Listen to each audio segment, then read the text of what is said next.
staying with us here at 7:30. It's becoming one of the greatest public health challenges of our time. Mental health. It's a crisis exacerbated by the COVID-19 pandemic. Earlier this year, the U.S. Surgeon General highlighted another factor. It was a warning about the harmful effects social media can have on young Americans' mental health. This week, in fact, the current U.S. Surgeon General and 6 of his predecessors held a discussion at Dartmouth College. I'm so concerned about our children because there is an epidemic, if you will, of mental health challenges that they've been facing. Check out some of the numbers here. About 42% of high schoolers say they constantly feel sad or hopeless. That is up more than 50% from 1999. A recent survey found more than 40% of undergrads have considered dropping out, largely because of mental health and emotional stress. 41% of undergrads reported overall depression, and 14% reported suicidal ideas within the past year. These feelings intensified in the wake of ongoing violence on school campuses, like what we saw at UNC Chapel Hill just last month. The university remained on lockdown for hours before we learned a professor had been shot and killed by his graduate student.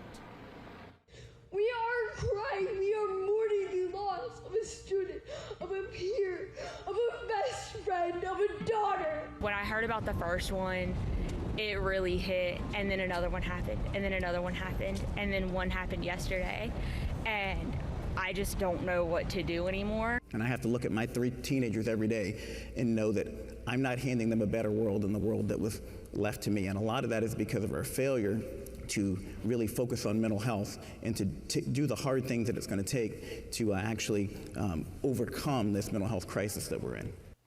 Well, tonight, North Carolina State University in Raleigh is grappling with the effects of the nation's mental health crisis on its campus.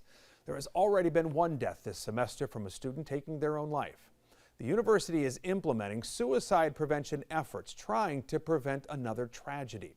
Reporter Joel Brown in Raleigh brings us the story.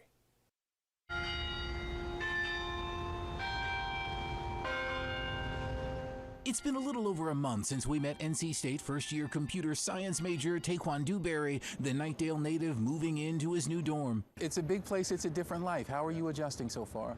I think I'm adjusting pretty well. I'm enjoying everything that's happening. Hi everybody, my name is Taquan Dewberry. He's now running for Student Senate, and one of his big campaign platforms is mental wellness. Just days into the semester, one of Dewberry's fellow students at State's College of Engineering was found dead outside of a dorm, coming after a staggering number of student deaths last school year. 7 students dead by suicide, most from the engineering school. What went through your mind?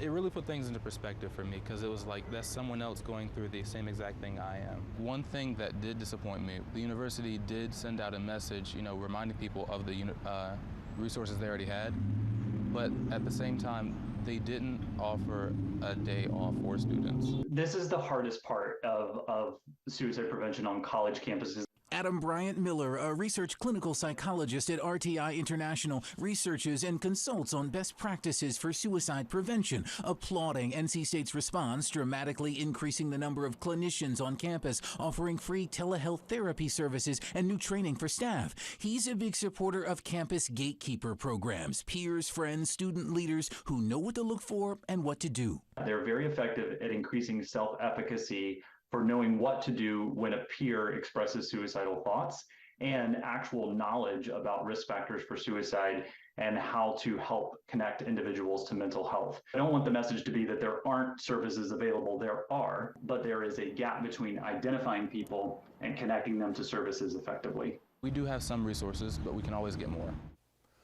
Joel Brown reporting tonight. We're on your side.